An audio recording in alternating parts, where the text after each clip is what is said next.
Senhor Presidente, senhores membros do Governo, senhoras e senhores deputados, entendeu o Grupo Parlamentar do Partido Social Democrata e bem trazer este debate a esta magna Assembleia, esta importantíssima questão da coesão do território.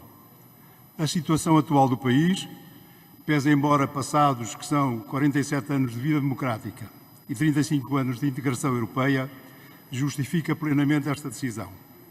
Portugal é hoje, efetivamente, um país bem mais desenvolvido do que conhecemos do tempo da ditadura, mas é também, seguramente, um país mais assimétrico e mais injusto. Para demonstrar de forma cabal o que acabámos de referir, basta-nos somente deitar mão a 2 ou 3 exemplos. A crescente desertificação do interior a que vimos assistindo e que, em parte, justifica as habituais vagas de incêndios que anualmente vão ocorrendo. Menos gente significa menos vida, menos atividade, menos vigilância e, portanto, o caldo ideal para a deflagração de incêndios com que periodicamente somos fustigados. Por outro lado, constatamos que em pouco mais de meio século, o conjunto dos territórios do interior passou de cerca de 1/3 da população total do país para apenas um pouco mais de 1/10 dessa mesma população. Como algumas vezes temos referido, estamos a construir um país com um corpo franzino a roçar o raquítico, com 2 cabeças anormalmente grandes, constatando que uma é sensivelmente maior que a outra. Mas passemos a outro exemplo. Segundo o INE, só 32 dos 308 municípios portugueses se situam acima da média nacional do poder de compra.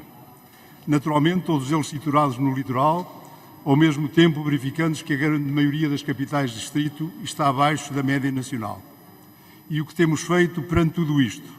Como diz a canção, assobia para o lado. Não tem de facto havido coragem política para fazer a tão propalada discriminação positiva para o interior. Devíamos, ao menos, ser coerentes com o discurso habitualmente usado em termos de posições oficiais assumidas no espaço europeu, em que voluntariamente nos integramos e onde, e muito bem, nos queremos continuar a manter. É que a correção das simetrias entre Estados-membros é e sempre foi uma preocupação que vem do tempo dos pais fundadores, como sendo uma condição indispensável a um desenvolvimento harmonioso e sustentável da União Europeia. Diga-se em abono da verdade que a política de desenvolvimento regional e a política de coesão são, sem sombra de dúvida, uma das mais bem-sucedidas da União Europeia, sendo uma exigência permanente dos países beneficiários em que nos incluímos exigir com participações para atenuar os desequilíbrios existentes entre Estados-membros. Se assim é, se assim procedemos e bem, porque não fazemos internamente a mesma coisa?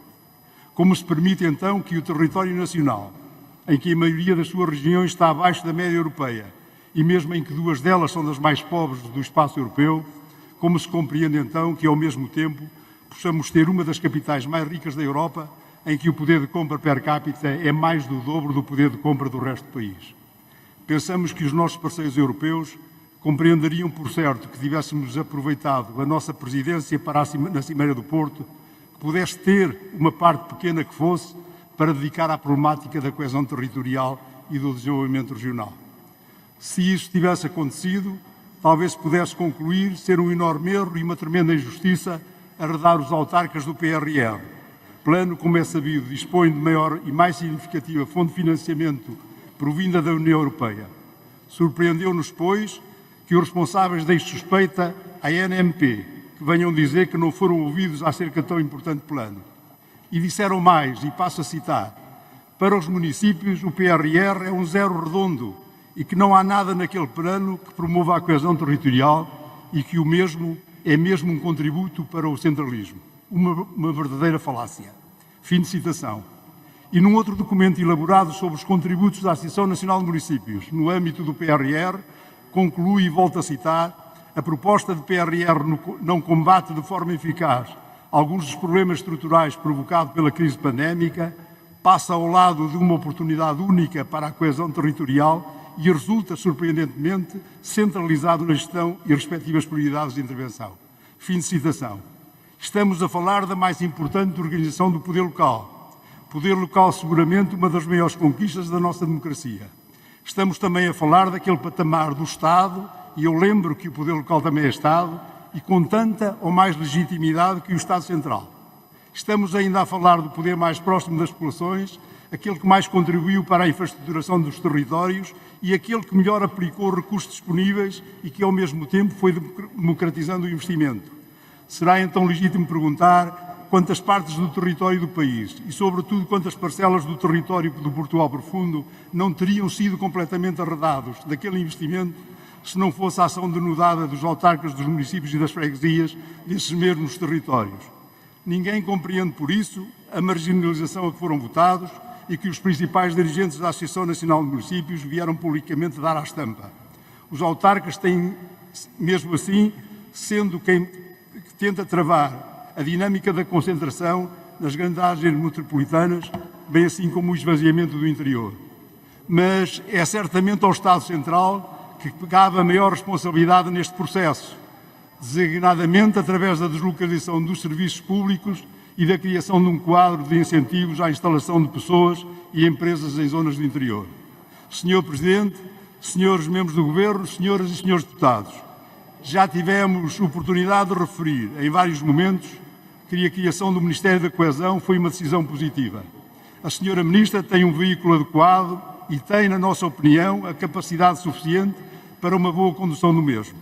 Só que o resto do Governo vai fechando os postos de abastecimento existentes em alguns ministérios e o carro da coesão não anda. Percebemos bem a posição ingrata da senhora Ministra quando não encontra abertura por parte do seu Governo, quando pretende deslocalizar alguns serviços de Lisboa para as regiões do país.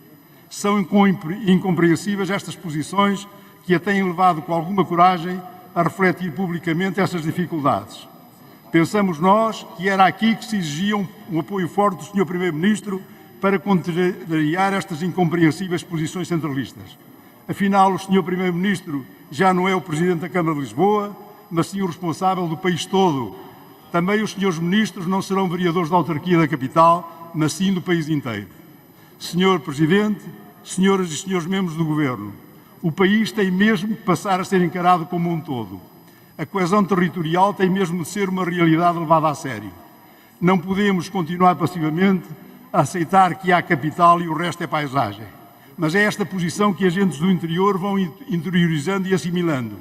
Quando se afirma que se vai dar prioridade à ferrovia, é necessário confirmá-lo com atos, pois não se pode entender que o custo de uma eventual ligação Aveiro-Viseu, linha da Beira Alta, seja considerado extremamente elevado e, por isso, exigir estudos e mais estudos para tomar uma decisão, mas, ao mesmo tempo, decidir colocar rapidamente em obra a circular externa do metro de Lisboa com custos semelhantes.